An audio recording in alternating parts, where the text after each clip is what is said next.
में दिखाइएगा ना। ठीक है, सिलेबस क्या है जो पढ़ाते हैं वो सिलेबस है। आ जाइए,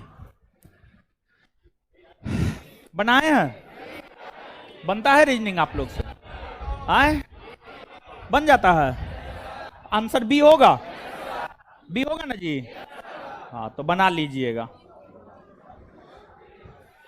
संगम काल में कारूगार बीड़ी बीड़ी और आरोवल बीड़ी किसका प्रतिनिधित्व करते थे? बुनकरों की गलियों का। बुनकरों की। संगम काल में कारूगार बीड़ी और आरोवल बीड़ी किसका प्रतिनिधित्व करता था?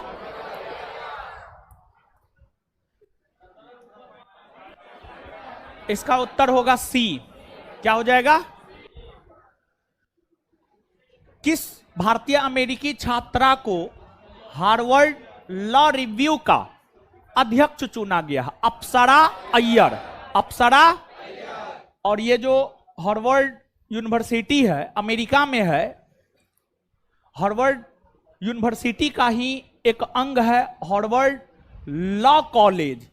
यह वो 1817 ईस्वी में स्थापित हुआ था। 1817 ईस्वी में जो है आपको यह स्थापित हुआ था। और इस का जो है अध्यक्ष आपको अप्सरा अय्यर को चुना गया है। भारतीय मूल की है ये। तो किस भारतीय अमेरिकी छात्रा को हार्वर्ड लॉ रिव्यू का अध्यक्ष चुना गया है? अप्सरा। किस भारतीय अमेरिकी छात्रा को हार्वर्ड लॉ रिव्यू का अध्यक्ष चुना गया? अप्सरा अय्यर। डी होगा।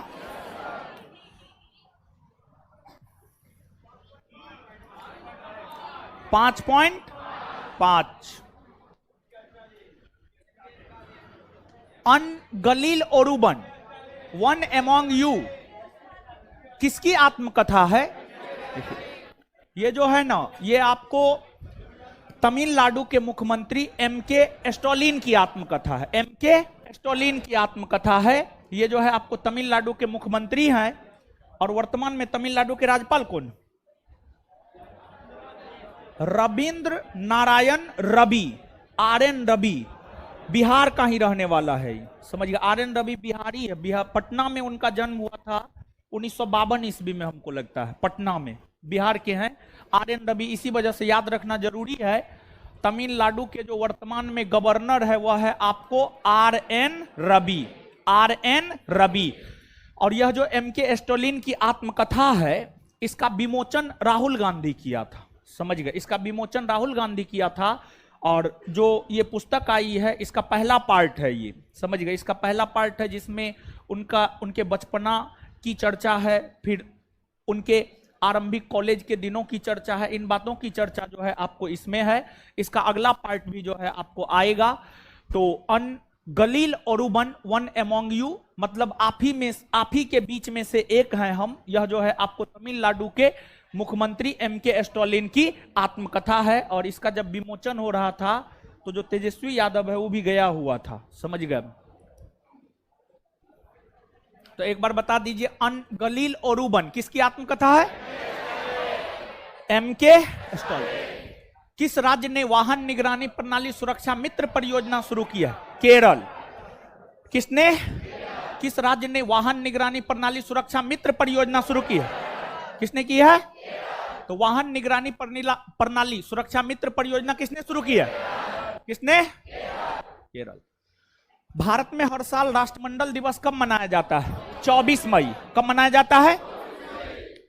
ब्रिटेन की रानी थी महारानी विक्टोरिया। ब्रिटेन की महारानी रानी विक्टोरिया थी।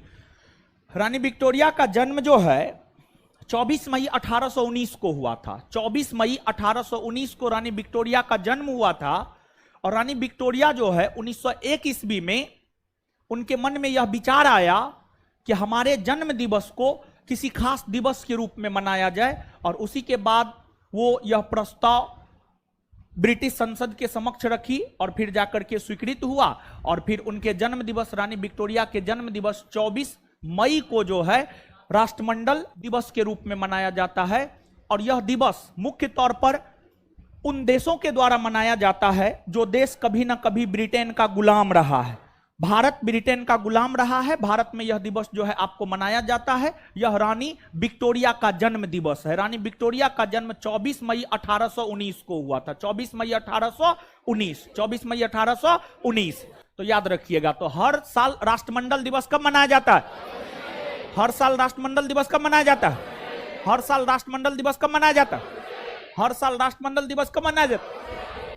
24। एशिया का पहला सहतूत जीवाश्म किस भारतीय राज्य में खोजा गया? राजस्थान में। किस में खोजा गया है? एशिया का पहला सहतूत जीवाश्म किस भारतीय राज्य में खोजा गया?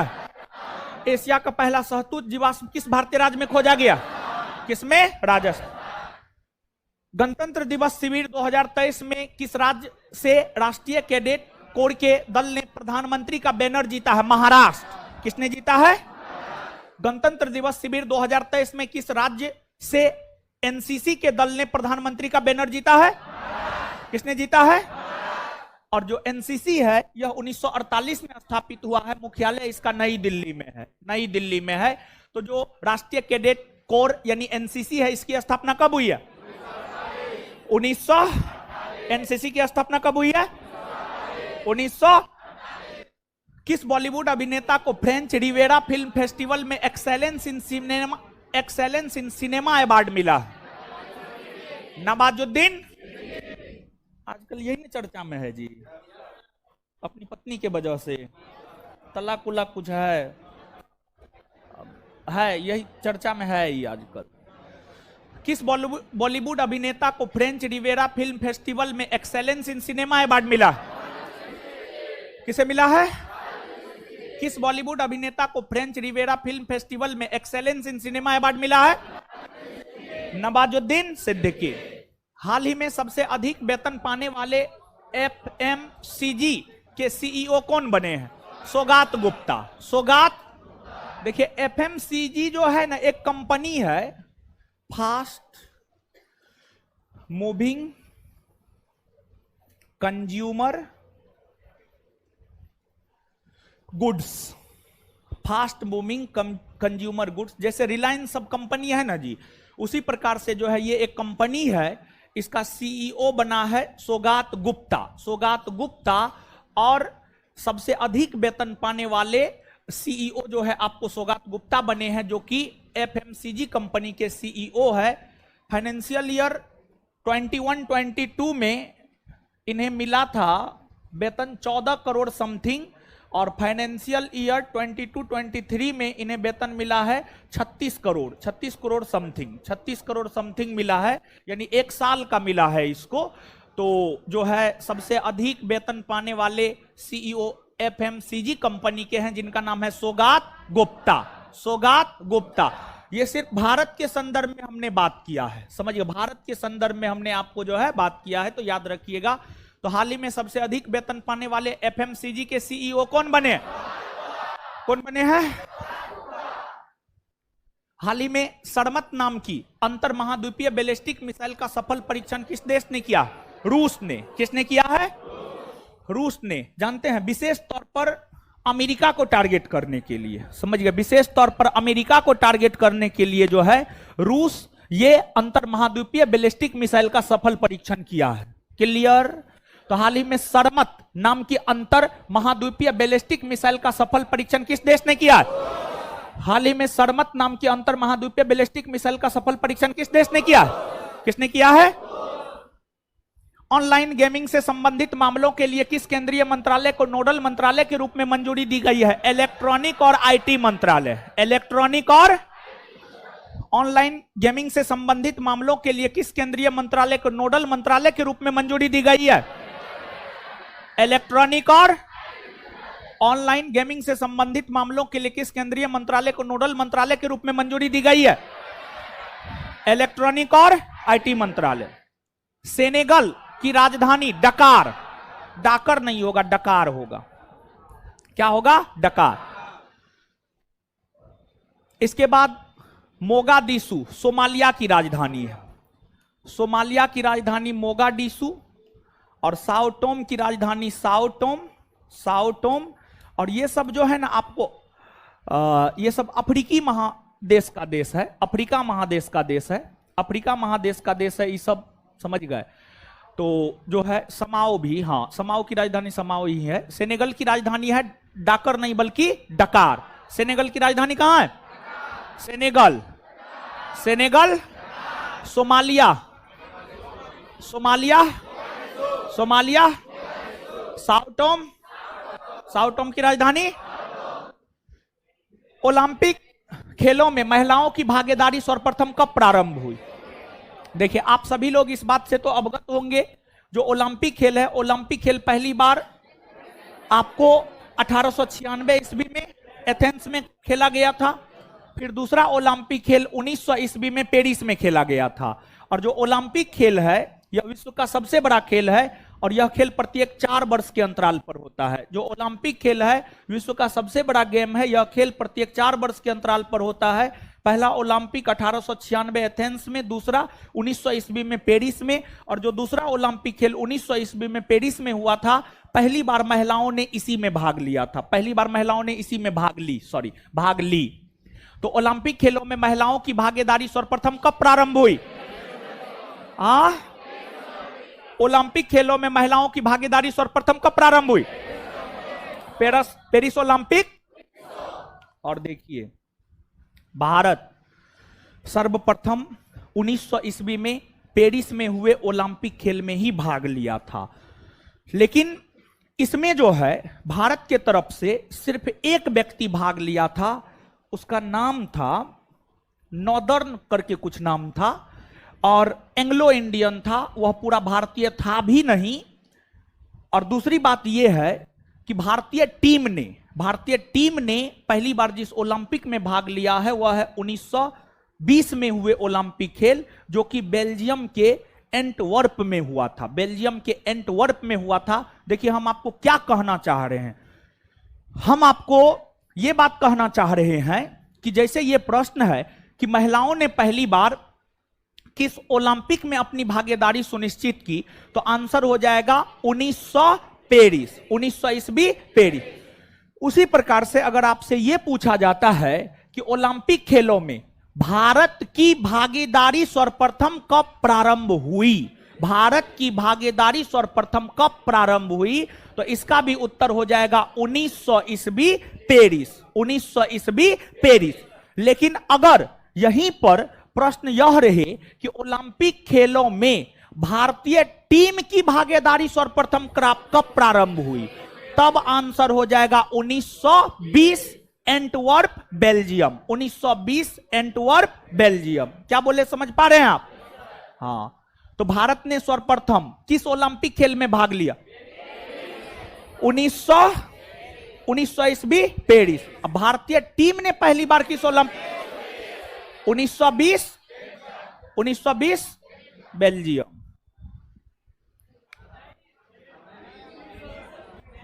19 भारत ने किस देश के साथ माइग्रेशन और मोबिलिटी पर संयुक्त घोषणा पत्र पर हस्ताक्षर किया है? फिनलैंड।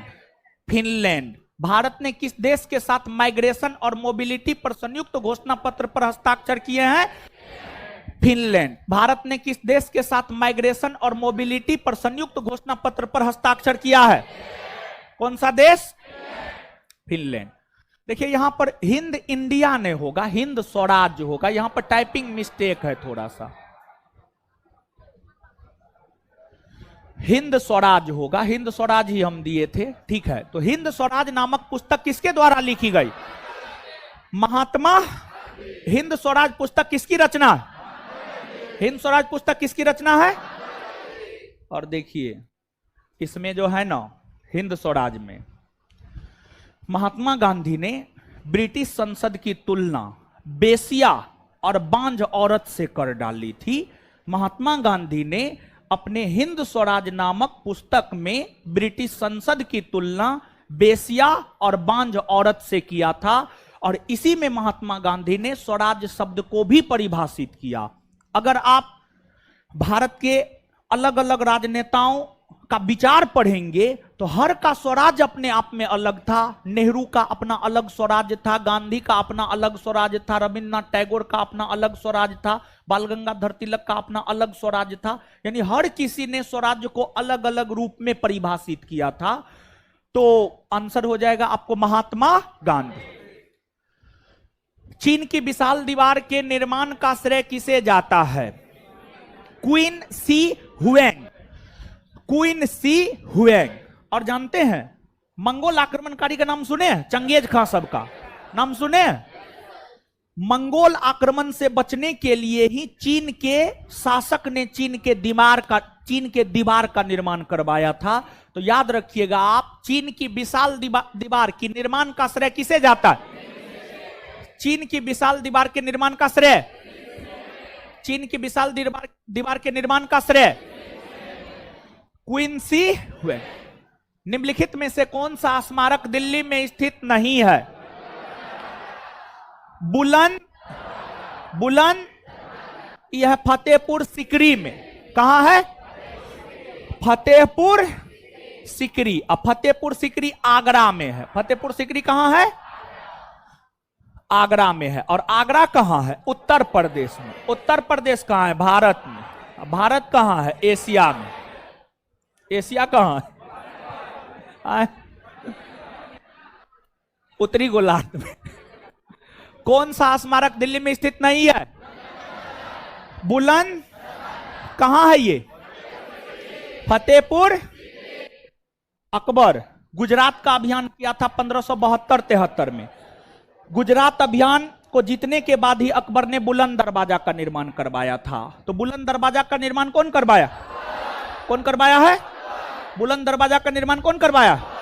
और अकबर ने बुलंद दरवाजा का निर्माण किस अभियान के बाद करवाया? किस अभियान के बाद? किस अभियान के बाद? विश्व का सबसे द्रुतगामी अभियान या तेज अभियान अकबर के गुजरात अभियान को कहा जाता है। तो विश्व का सबसे द्रुतगामी या तेज अभियान किसे माना जाता है?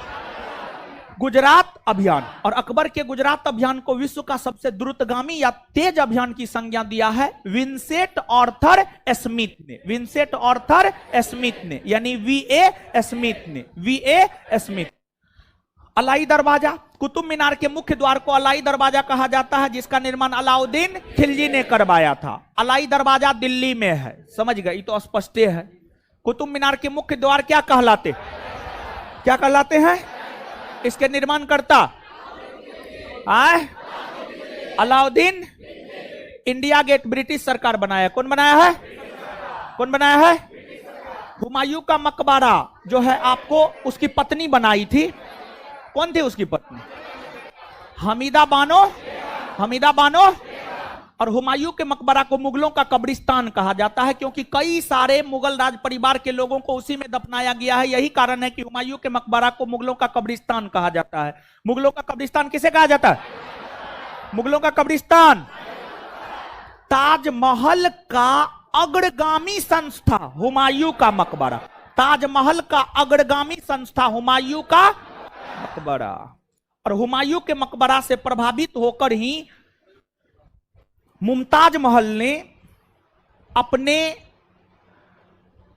पति शाहजहां को यह कहा कि उससे भी बेहतर मकबरा मेरा बनना चाहिए, और ऐसा बनना चाहिए कि जो हमेशा हमेशा के लिए इस संसार में बना रहे। समझ गए? और देखिए, एक पति अपने पत्नी के लिए क्या कर दिया। लेकिन कोई ऐसी पत्नी का उदाहरण है जो अपने पति के लिए कुछ किया हो? तो अब आप ही लोग कुछ कीजिए। इन लोग का भी नाम इतिहास में दर्ज हो जाएगा। क्या जी? हाँ। इसरो ने इस इंजन का सफलतापूर्वक परीक्षण किया जो भारत के पहले मानव वाहक रॉकेट को शक्ति प्रदान करेगा। इंजन का नाम क्या है? विकास इंजन। क्या नाम है? इसरो ने किस इंजन का सफलतापूर्वक परीक्षण किया जो भारत के पहले मानव वाहक रॉकेट को शक्ति प्रदान करेगा? क्या नाम है? आरटीआई अधिनियम कब प्रभावी हुआ है? आरटीआई अधिनियम यानी राइट टू इंफॉर्मेशन। यह अधिनियम 12 अक्टूबर 2005, 12 अक्टूबर 2000 यानी अक्टूबर 2000 और आरटीआई सूचना का अधिकार। सुप्रीम कोर्ट के निर्णय के अनुसार अनुच्छेद 21 के तहत एक मौलिक अधिकार है सूचना का अधिकार। अनुच्छेद 21 के तहत सुप्रीम कोर्ट के निर्णय के अनुसार एक मौलिक अधिकार है। यहां पर एक बात हम आपको बताना चाहते हैं, कुछ संदर्भ में सूचना के अधिकार को मौलिक अधिकार मानना पड़ता है और कुछ संदर्भ में आप नहीं मान सकते। कुछ संदर्भ में मानना पड़ेगा, कुछ संदर्भ में नहीं मान सकते हैं आप। कंप्यूटर के लिए सबसे पहले सी लैंग्वेज का विकास किसने किया? डेनिस रिची ने किया 1972 में। डेनिस रिची ने किया 1900। कंप्यूटर के लिए सबसे पहले सी लैंग्वेज का विकास किसने किया है? किसने किया है? मुंह में लड्डू लेके बैठे हुए हैं। मुंह में लड्डू लेके नहीं बैठना है, बोलना है। कंप्यूटर के लिए सबसे पहले सी लैंग्वेज का विकास किसने किया? किसने किया है? अखिल भारतीय ताई कमांडो चैंपियनशिप का उद्घाटन दिल्ली में होगा। भारतीय खेल प्राधिकरण के साथ चैंपियनशिप की सह मेजबानी कौन सा देश कर रहा है? दक्षिण कोरिया। दक्षिण। तो अखिल भारतीय ताई कमांडो चैंपियनशिप का उद्घाटन दिल्ली में होगा। भारतीय खेल प्राधिकरण के साथ चैंपियनशिप की सह मेजबानी कौन सा देश कर रहा है? कौन सा देश कर रहा है? ये क्वेश्चन थोड़ा अस्पष्ट है, लेकिन अगर समझदार होंगे तो आप समझ गए होंगे। हड़प्पा सभ्यता में किस प्रजाति के सबसे ज्यादा लोग थे? प्रश्न ये है। हड़प्पाई स्थलों का जो उत्खनन हुआ है, वहां से जो पुरातत्व मिला है, उस पुरातत्व के अन्वेषण के बाद यह देखा गया है कि इस सभ्यता में 4 प्रजाति के लोग रहते थे। भूमध्यसागरीय, प्रोटो ऑस्ट्रेलाइड, अल्पाइन, मंगोलायड। समझ गए? अब इसमें सबसे ज्यादा भूमध्यसागरीय प्रजाति के लोग रहते थे। कौन रहते थे? इसलिए भूमध्यसागरीय प्रजाति के लोगों को हड़प्पा सभ्यता का निर्माता माना जाता है। तो हड़प्पा सभ्यता का निर्माता, हड़प्पा सभ्यता में सबसे ज्यादा किस प्रजाति के लोग? सबसे ज्यादा किस प्रजाति के लोग? भूमध्य। भारत में धारणीय विकास के दृष्टिकोण से विद्युत उत्पाद का सबसे अच्छा स्रोत जल। जल, क्योंकि इससे किसी भी प्रकार का कोई प्रदूषण नहीं होता। किसी भी प्रकार का कोई प्रदूषण नहीं। तो भारत में धारणीय विकास के दृष्टिकोण से विद्युत उत्पाद का सबसे अच्छा स्रोत, भारत में धारणीय विकास के दृष्टिकोण से विद्युत उत्पाद का सबसे अच्छा स्रोत कौन है? गोल्डमैन पुरस्कार किस क्षेत्र में उत्कृष्ट योगदान के लिए दिए जाते हैं? पर्यावरण की रक्षा। पर्यावरण की। गोल्डमैन पुरस्कार किस क्षेत्र में उत्कृष्ट योगदान के लिए दिए जाते हैं? पर्यावरण की।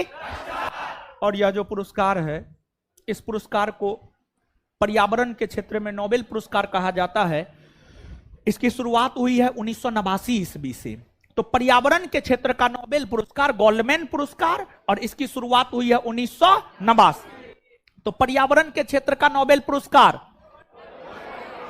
पर्यावरण के क्षेत्र का नोबेल पुरस्कार, गोल्डमैन पुरस्कार की शुरुआत कब से हुई है? गोल्डमैन पुरस्कार की शुरुआत कब से हुई है?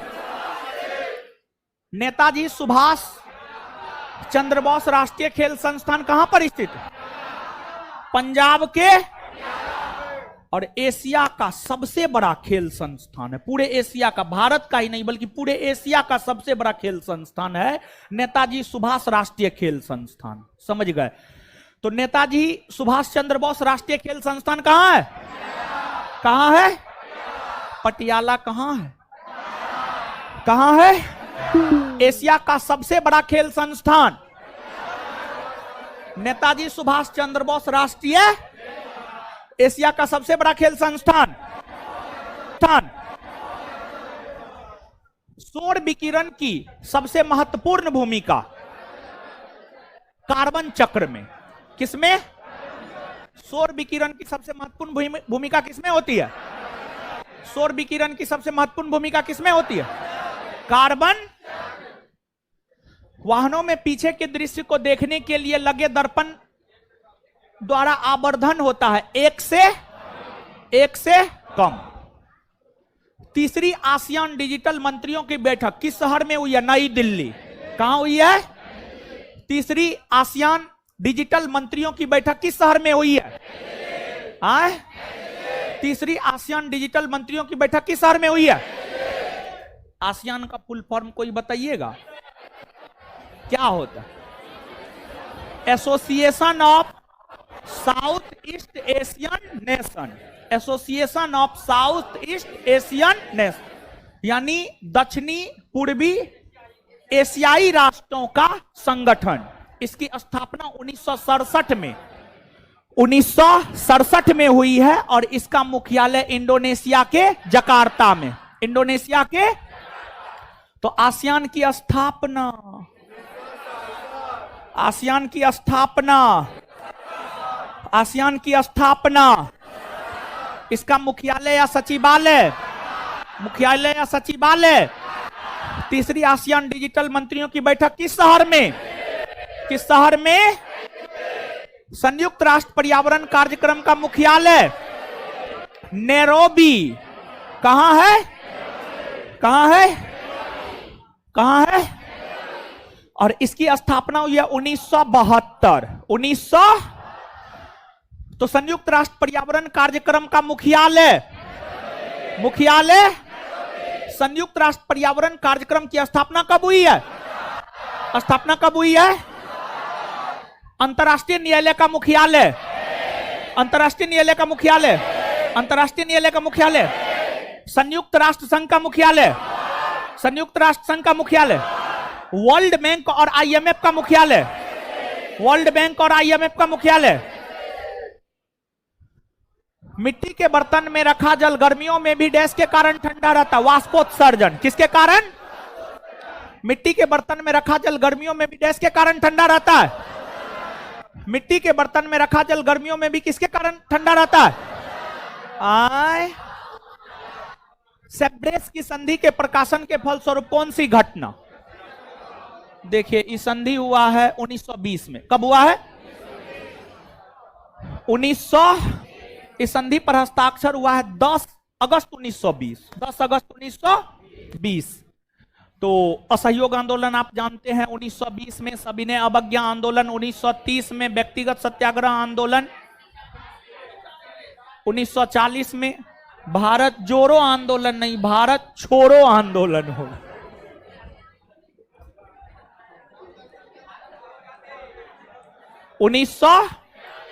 तो सेब्रेस की संधि 1920 में हुई थी। इसके ठीक बाद हुआ था असहयोग आंदोलन। कौन हुआ था? कौन आंदोलन हुआ था? तो सेब्रेस की संधि के प्रकाशन के ठीक फलस्वरूप कौन सी घटना घटित हुई है? कौन सी घटना? और देखिए, असहयोग आंदोलन, सविनय अवज्ञा आंदोलन, व्यक्तिगत सत्याग्रह, भारत छोड़ो आंदोलन, सबके नेतृत्व करता महात्मा गांधी। मारेंगे मुंह तोड़ देंगे। भारत छोड़ो आंदोलन का कोई नेतृत्व करता था? तो फिर कैसे बोल दिया? हाँ, भारत छोड़ो आंदोलन का कोई नेतृत्व करता, भारत छोड़ो आंदोलन का कोई नेतृत्व करता। अब बाद बाकी तीनों के गांधी जी, बाद बाकी तीनों के।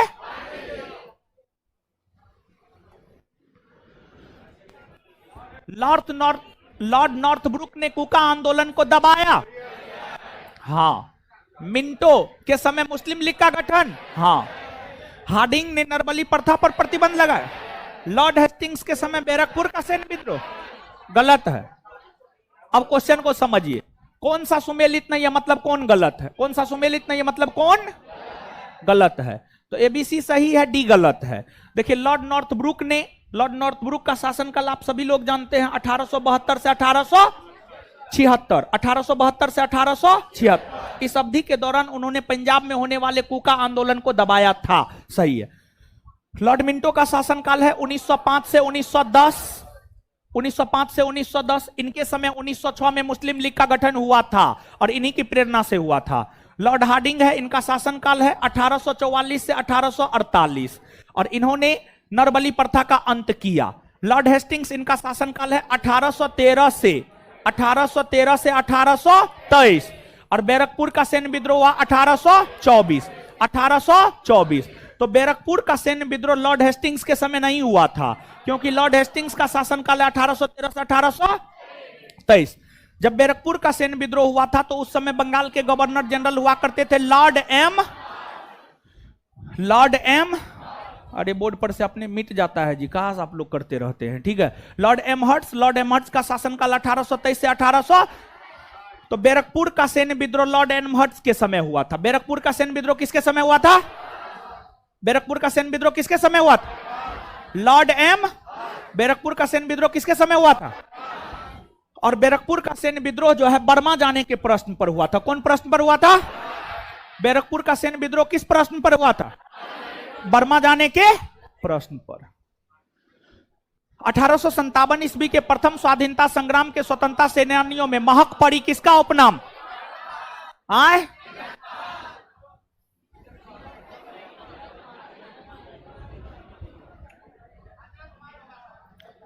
बेगम हजरत महल।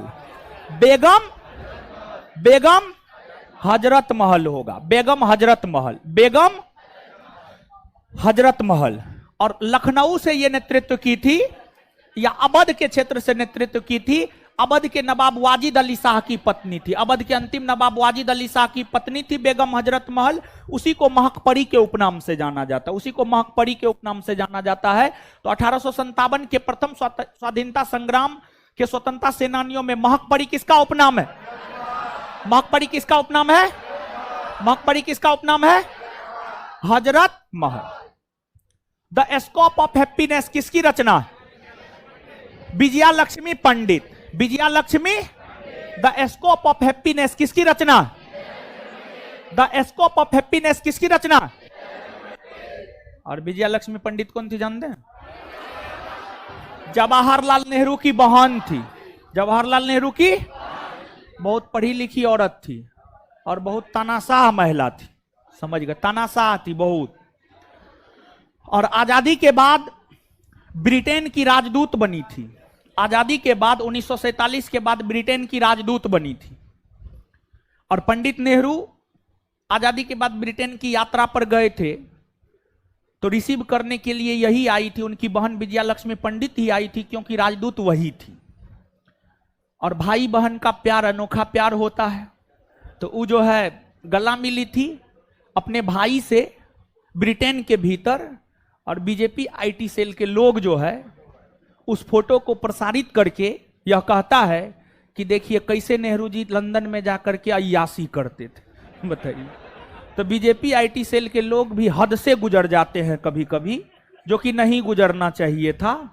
देश के प्रथम प्रधानमंत्री के साथ ऐसी चीज कतई बर्दाश्त नहीं देश कर सकता है। भाजपाई जरूर बर्दाश्त कर सकते हैं।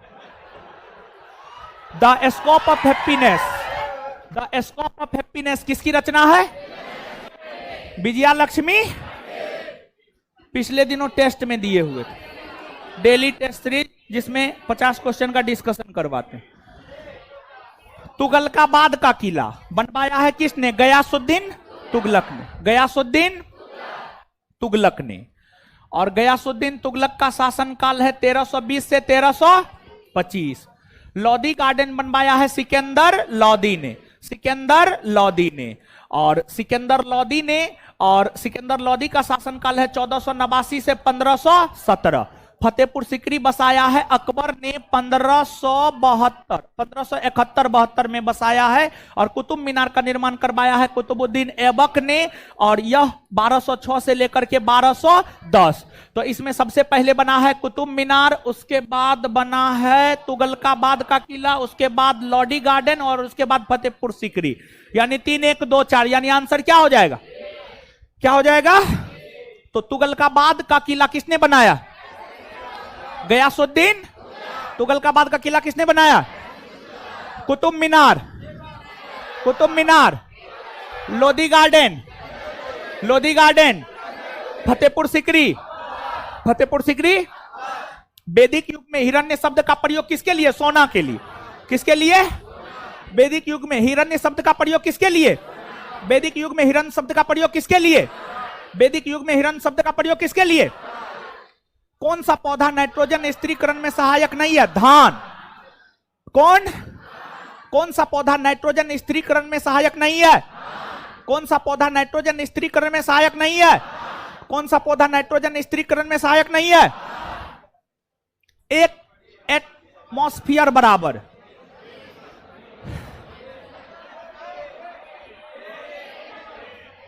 1.01 इंटू 10⁵ पास्कल।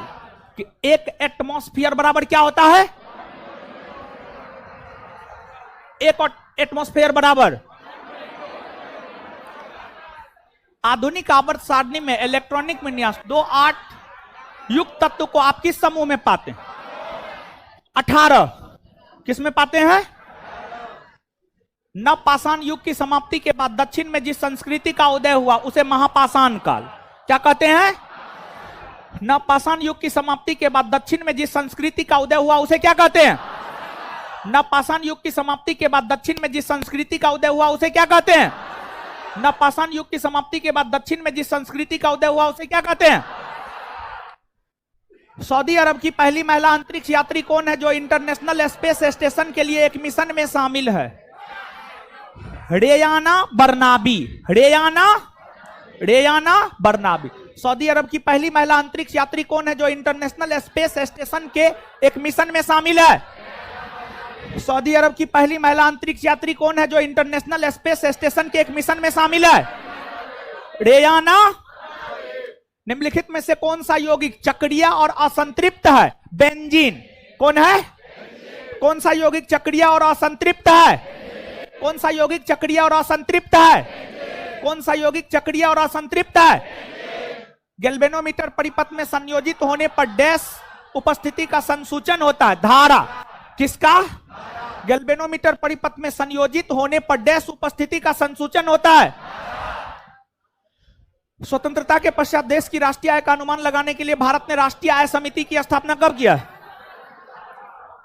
4 अगस्त 1949। 4 अगस्त 1900। तो राष्ट्रीय आय समिति का गठन कब हुआ है? राष्ट्रीय आय समिति का गठन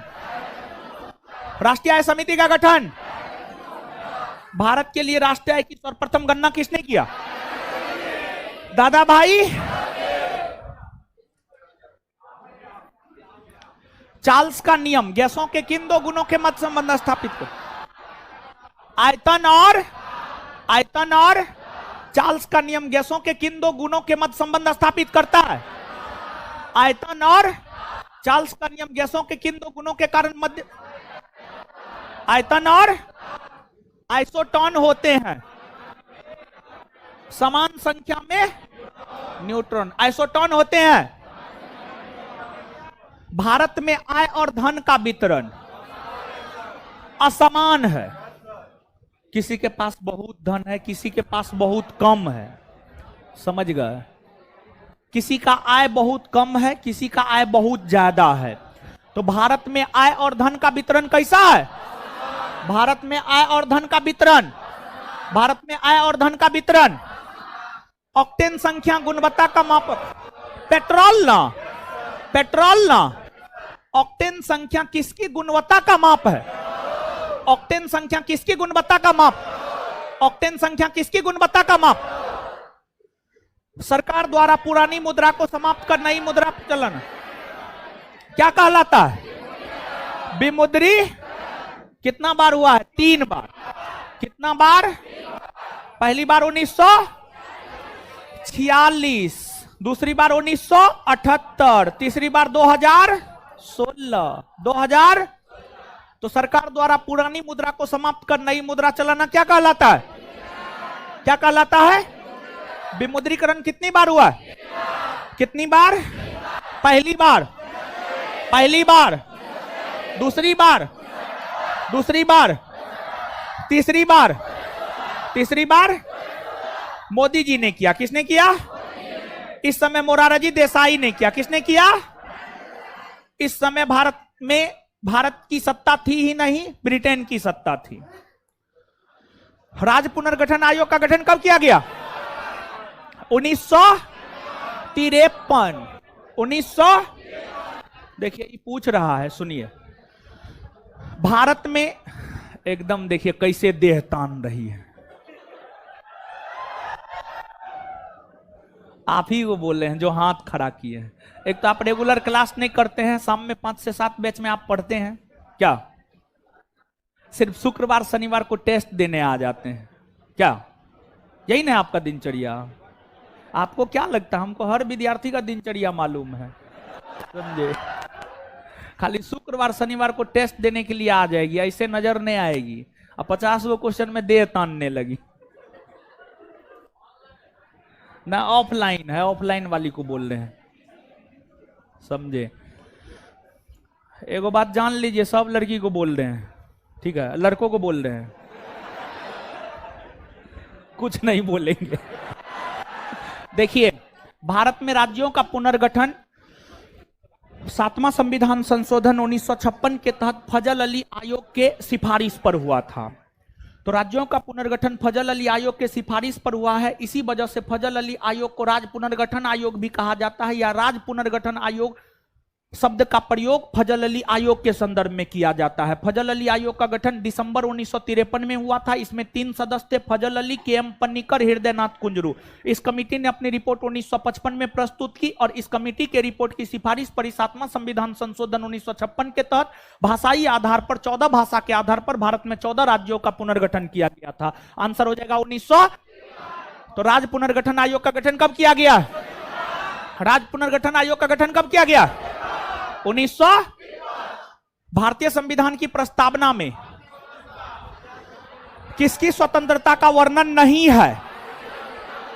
देखिए, भारतीय संविधान की प्रस्तावना में 2 समानता, प्रतिष्ठा और अवसर की समानता, 3 न्याय, सामाजिक, आर्थिक, राजनीतिक न्याय, और 5 स्वतंत्रता, विचार, अभिव्यक्ति, धर्म, विश्वास, उपासना। ये 5 प्रकार के स्वतंत्रता की चर्चा है। आर्थिक स्वतंत्रता की चर्चा नहीं है, बल्कि आर्थिक न्याय की चर्चा है। आर्थिक स्वतंत्रता नहीं, बल्कि आर्थिक न्याय की चर्चा है। Answer D. तो भारतीय संविधान की प्रस्तावना में समानता कितने प्रकार? समानता, अवसर और प्रतिष्ठा। कौन सी? अवसर और न्याय। 3 न्याय, सामाजिक, आर्थिक और राजनीतिक। सामाजिक, आर्थिक और न्याय कितना? कौन कौन? सामाजिक, आर्थिक और स्वतंत्रता। स्वतंत्रता, विचार, अभिव्यक्ति, धर्म, विश्वास, उपासना। विचार, अभिव्यक्ति, धर्म, विश्वास, उपासना। भारतीय संविधान के किस अनुच्छेद के अंतर्गत जिला योजना समिति का गठन होता है? 243 जेड डी। 243 जेड। जिला योजना समिति का गठन कौन अनुच्छेद के तहत? जिला योजना समिति का गठन कौन अनुच्छेद के तहत? जिला योजना समिति का गठन कौन अनुच्छेद के तहत? 243 जेड। प्रथम विश्व युद्ध के दौरान बर्लिन में भारतीय स्वतंत्रता समिति का गठन किसने किया? लाला हरदयाल। 1915। 1900। तो बर्लिन में प्रथम विश्व युद्ध के दौरान भारतीय स्वतंत्रता समिति का गठन किसने किया? प्रथम विश्व युद्ध के दौरान बर्लिन में भारतीय स्वतंत्रता समिति का गठन किसने किया? कब किया? किन 2 संस्थाओं को मिलाकर ब्रिटिश इंडियन एसोसिएशन नामक संगठन की स्थापना की गई? जमींदारी एसोसिएशन और Bengal British India society. B, Zamindari association और बंगाल ब्रिटिश इंडिया सोसाइटी। ठीक है, सुनिए, देखिए, ये जो ब्रिटिश इंडियन एसोसिएशन नामक संगठन है, इसकी स्थापना 1851 में हुई है। 1800। इसकी स्थापना क्या है? राधाकांत देव ने। किसने किया? राधाकांत। जानते हैं, राधाकांत देव अपने समय का सबसे बड़ा जमींदार था बंगाल का। बंगाल का सबसे बड़ा जमींदार था राधाकांत देव। जमींदारों की रक्षा को लेकर ही राधाकांत देव ने ब्रिटिश इंडियन एसोसिएशन की स्थापना 1851 में किया। लेकिन राधाकांत देव कुछ किए नहीं, बल्कि जो जमींदारी एसोसिएशन, जो कि 1838 ईस्वी में द्वारकानाथ टैगोर के द्वारा स्थापित किया गया था, और बंगाल ब्रिटिश इंडिया सोसाइटी, जो कि 1843 ईस्वी में जॉर्ज थॉमसन के द्वारा स्थापित किया गया था। जॉर्ज थॉमसन के द्वारा स्थापित किया गया था। देखिए, ये जो जमींदारी एसोसिएशन जिसकी स्थापना 1838 में द्वारकानाथ टैगोर ने किया, और बंगाल ब्रिटिश इंडिया सोसाइटी जिसकी स्थापना 1843 ईस्वी में जॉर्ज थॉमसन ने किया, ये दोनों संस्था का उद्देश्य था जमींदारों के हित और अधिकार की रक्षा करना। लेकिन ये दोनों संस्था जमींदारों के हित और अधिकार की रक्षा करने में असफल हो गया। तत्पश्चात राधाकांत देव ने इन दोनों संस्थाओं को मिलाकर 1851 ईस्वी में एक नए संस्था ब्रिटिश इंडियन एसोसिएशन की स्थापना किया। ठीक है, तो 1 मिनट में इसको हम लोग याद कर लेते हैं। ठीक है, जमींदारी एसोसिएशन की स्थापना कब हुई है? जमींदारी एसोसिएशन की स्थापना 1800। इसके संस्थापक और यह भारत की प्रथम राजनीतिक संस्था है। भारत की प्रथम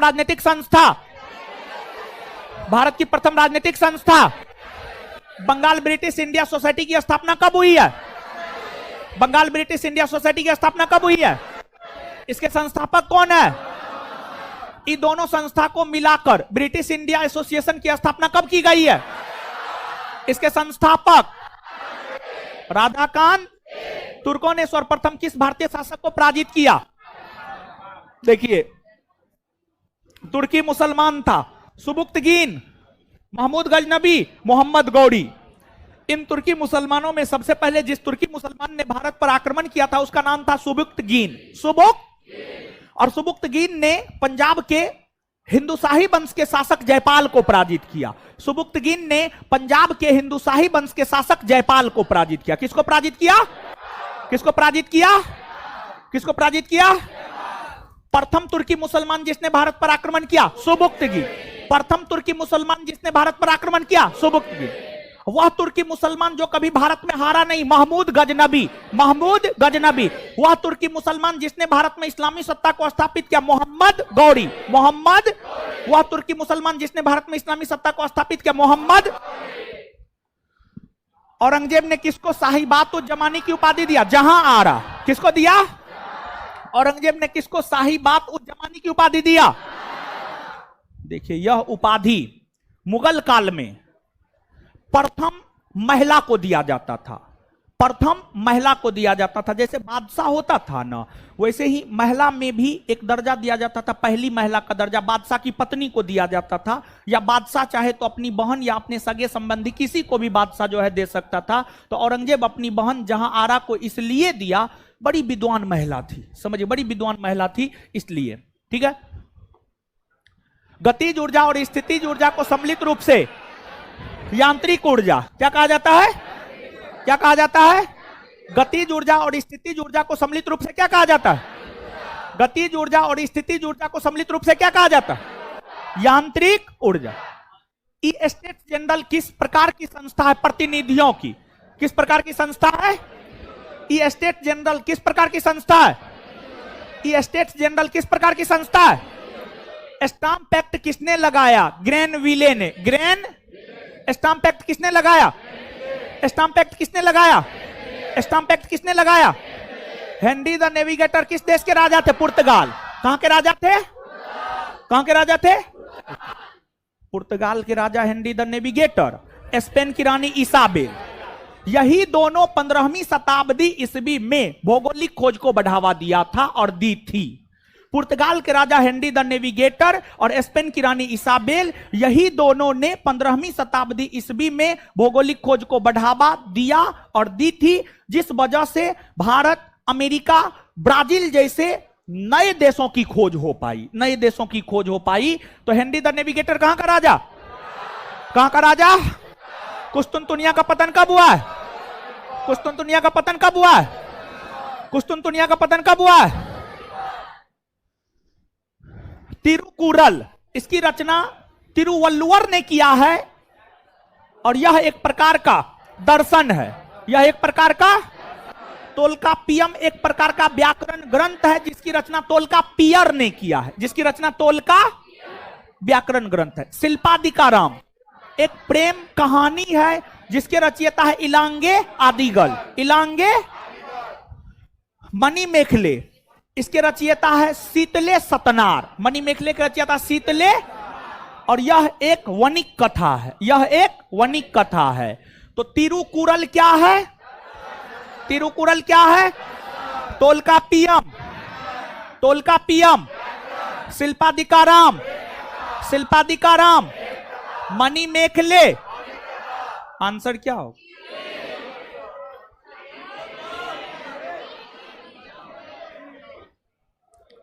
तिरुकुरल के रचयिता तिरुवल्लुवर। तिरुकुरल के रचयिता तिरुकुरल के रचयिता तोल्कापियम के रचयिता तोल्कापियर। तोल्कापियम के रचयिता शिल्पादिकाराम के रचयिता, इलांगे शिल्पादिकाराम के रचयिता, शिल्पादिकाराम के रचयिता, मणि मेखले के रचयिता, शीतले मणि मेखले के रचयिता। ध्वनि की पिच किस पर निर्भर करती है? आवृत्ति। ध्वनि की पिच किस पर निर्भर करती है? ध्वनि की पिच किस पर निर्भर करती है? ध्वनि की पिच किस पर निर्भर करती है? ऋग्वेद के किस मंडल की रचना संभवतः सबसे बाद में हुई?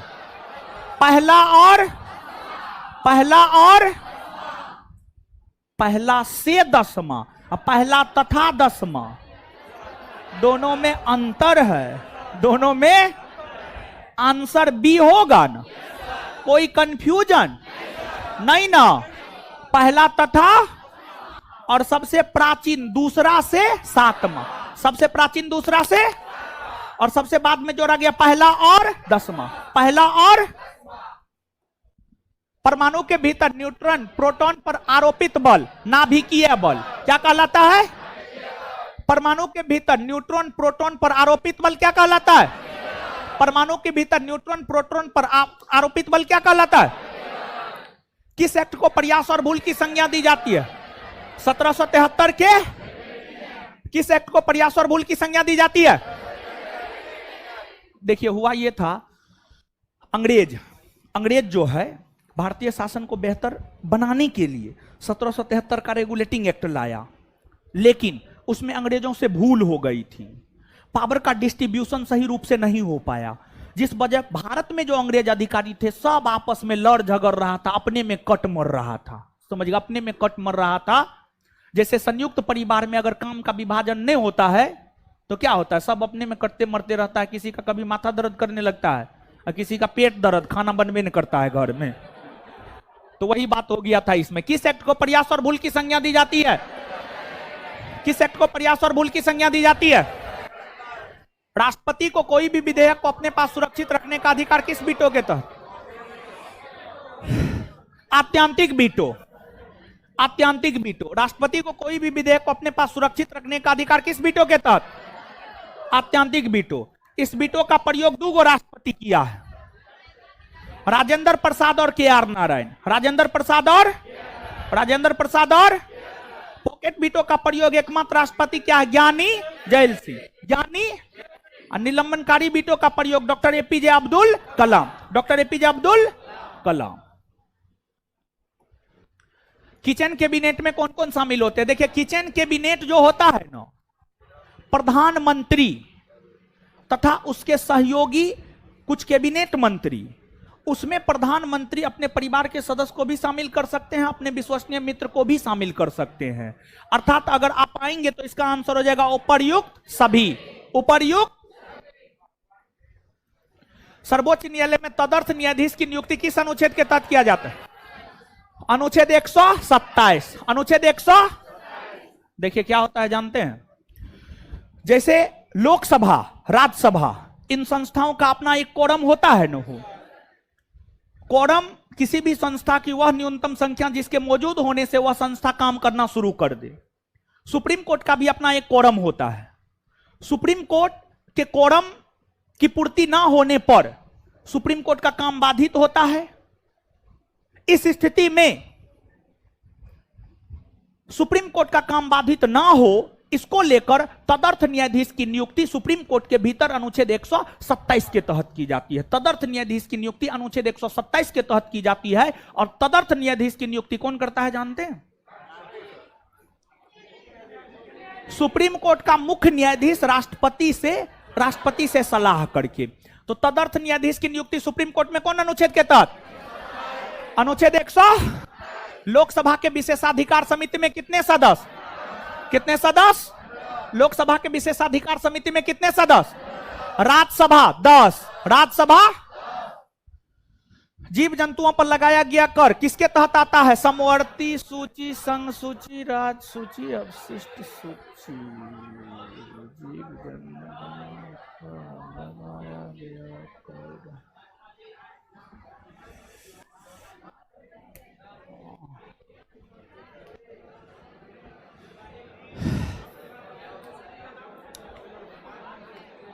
संघ सूची होगा। संघ सूची होगा। जीव जंतुओं पर लगाया गया कर कौन सा सूची? जीव जंतुओं पर लगाया गया कर कौन सा सूची? संघ सूची। मानव रक्त की श्यानता का कारण रक्त में प्रोटीन का होना। मानव रक्त की श्यानता का कारण क्या है? भारत सरकार की सरकारी भाषा संबंधी प्रावधान का संशोधन हो सकता है सामान्य बहुमत। कौन बहुमत से? भारत की सरकारी भाषा संबंधी प्रावधान का संशोधन हो सकता है। भारत की सरकारी भाषा संबंधी प्रावधान का संशोधन हो सकता है सामान्य। बेतवा नदी मिलती है यमुना से। कहां? यमुना से मिलती है उत्तर प्रदेश के बहरामपुर जिला में। बेतवा नदी निकलती है मध्य प्रदेश से और जाकर मिलती है यमुना से। यमुना की सहायक नदी है। तो बेतवा नदी मिलती है कौन नदी से? यमुना। बेतवा नदी कौन से मिलती है? यमुना। निम्नलिखित में कौन सा कथन अटाकामा के बारे में सही नहीं है, मतलब कौन गलत है? वह दक्षिण अमेरिका में एक मरुस्थल है। हां। संसार का शुष्क मरुस्थल है। हां। दक्षिणी चिली में नहीं, उत्तरी चिली में। कहां है? उत्तरी चिली में है। इसमें नाइट्रेट के प्रचुर भंडार है। हां, आंसर सी हो जाएगा। तो जो अटाकामा मरुस्थल है ये चिली के उत्तरी भाग में है, ना कि दक्षिणी भाग में। तो अटाकामा मरुस्थल चिली के कौन भाग में? खून को जमने से रोकने में सहायक यौगिक सोडियम लेमिनेरिन सल्फेट किस शैवाल से प्राप्त किया जाता है? लेमिनेरिया। किससे? खून को जमने से रोकने में सहायक यौगिक सोडियम लेमिनेरिन सल्फेट किस शैवाल से प्राप्त किया जाता है? किससे? लेमिनेट।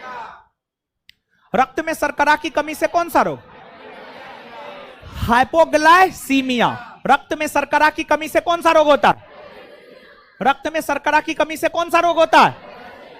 हाइपोग्लाइसीमिया। रक्त में शर्करा की कमी से कौन सा रोग होता है? रक्त में शर्करा की कमी से कौन सा रोग होता है?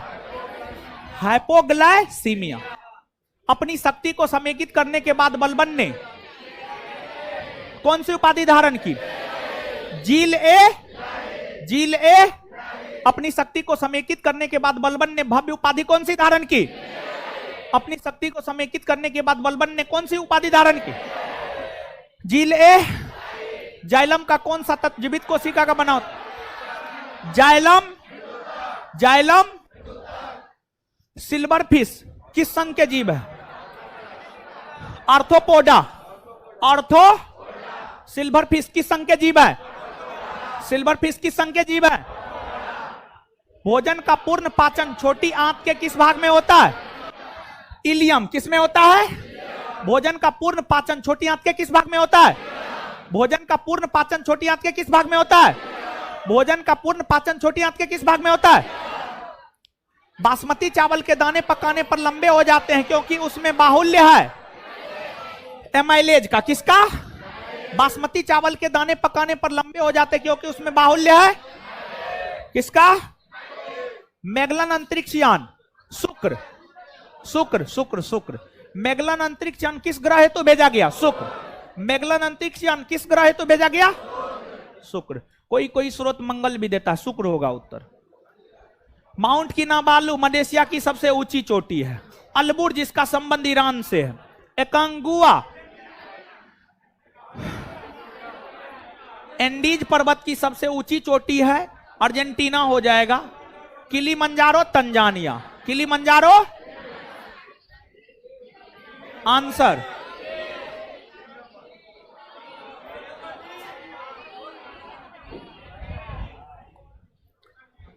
केरल के कई भागों के समुद्र तटीय बालू में निम्नलिखित पदार्थों में से कौन पाए जाते हैं? इल्मेनाइट पाया जाता है, जिरकॉन पाया जाता है, सिल्मेनाइट पाया जाता है, टंगस्टन नहीं। केवल 1, 2 तथा। भारत में जनजातियों के निर्धारण का क्या आधार है? सांस्कृतिक विशेषीकरण और विभिन्न आवास। भारत में जनजातियों के निर्धारण का क्या आधार है? सांस्कृतिक विशेषीकरण और विभिन्न। भारत में जनजातियों के निर्धारण का क्या आधार है? वहां पे कोई स्टाफ है जी? कोई है जी? पहले लड़की को निकाल दीजिएगा। उसके बाद लड़का लोग निकलिएगा। पहले लड़की को निकलने दीजिएगा, तब लड़का लोग निकलिएगा। और दूसरी बात, आप लोग एक दूसरे को धक्का मुक्की देते हैं। देखिए कुछ हो जाएगा तो फंसेंगे हम, समझ गए? तो इसलिए एक दूसरे को धक्का मुक्की नहीं दीजिए, आराम से निकलिए। दुर्घटना से देर भला, समझ गए? 5 मिनट देर से ही जाइएगा तो क्या हो जाएगा? आपका घर पूरब मुंह है तो पश्चिम मुंह थोड़े हो जाएगा। अब भूषण मेहता लॉज में रहते हैं तो उदय मेहता लॉज में थोड़े चल जाइएगा, नहीं चल जाइएगा, समझे? ये मेहता जी का ही इलाका है पूरा, समझे? मूल निवासी यहाँ का मेहता जी सभी है। भारत में जनजातियों के निर्धारण का क्या आधार है? न्यूनतम साक्षरता वाला केंद्र शासित प्रदेश दादर नगर हवेली, दादर नगर 2011 के आंकड़ों के अनुसार। और सर्वाधिक साक्षरता वाला है लक्षद्वीप। सर्वाधिक साक्षरता, सर्वाधिक साक्षरता, न्यूनतम साक्षरता, न्यूनतम साक्षरता। भारत सरकार द्वारा राष्ट्रीय जल संसाधन परिषद का गठन कब हुआ? 1983। राष्ट्रीय जल संसाधन परिषद का गठन कब हुआ? राष्ट्रीय जल संसाधन परिषद का गठन कब हुआ? राष्ट्रीय जल संसाधन परिषद का गठन कब हुआ? 1900। मोसान किस पशु का नस्ल है? बकरी। बकरी। मोसान किस पशु का नस्ल है? मोसान किस पशु का नस्ल है? नींबू तथा टमाटर में केकर रोग किस सूक्ष्मजीव के कारण? जीवाणु। किसके कारण? नींबू तथा टमाटर में कैंकर रोग किस सूक्ष्मजीव के कारण होता है? किसके कारण? फलों और बीजों को विभिन्न प्रकार के आकर्षक रंग, क्रोमोप्लास्ट ना, क्रोमोप्लास्ट ना, फूलों और बीजों के विभिन्न प्रकार के आकर्षक रंग प्रदान करता है। फूलों और बीजों को विभिन्न प्रकार के आकर्षक रंग प्रदान करता है। क्रोमो। कश्मीर घाटी स्थित है। पीर पंजाल और हिमाद्री, पीर पंजाल और कश्मीर घाटी स्थित है। पीर पंजाल और कश्मीर घाटी अवस्थित है। मध्य प्रदेश में पीतमपुर किसके लिए प्रसिद्ध है? ऑटो। मध्य प्रदेश में पीतमपुर किसके लिए? किसके लिए? बिहार बंगाल को काटिए यहां पर। केरल और कर्नाटक कीजिए, केरल और कर्नाटक कीजिए, केरल और कर्नाटक कीजिए। आम्र वर्षा संबंधित है। केरल और कर्नाटक में मार्च अप्रैल में होने वाली वर्षा से। बिहार बंगाल को काट के केरल और कर्नाटक कीजिए, केरल और कर्नाटक कीजिए। आम्र वर्षा संबंधित है केरल और कर्नाटक में मार्च अप्रैल में होने वाली वर्षा से। आम्र वर्षा संबंधित है केरल और कर्नाटक में मार्च अप्रैल में होने वाली। कौन सा शहर गंगा नदी के किनारे स्थित नहीं है? उत्तर काशी। उत्तर काशी। ई है भागीरथी।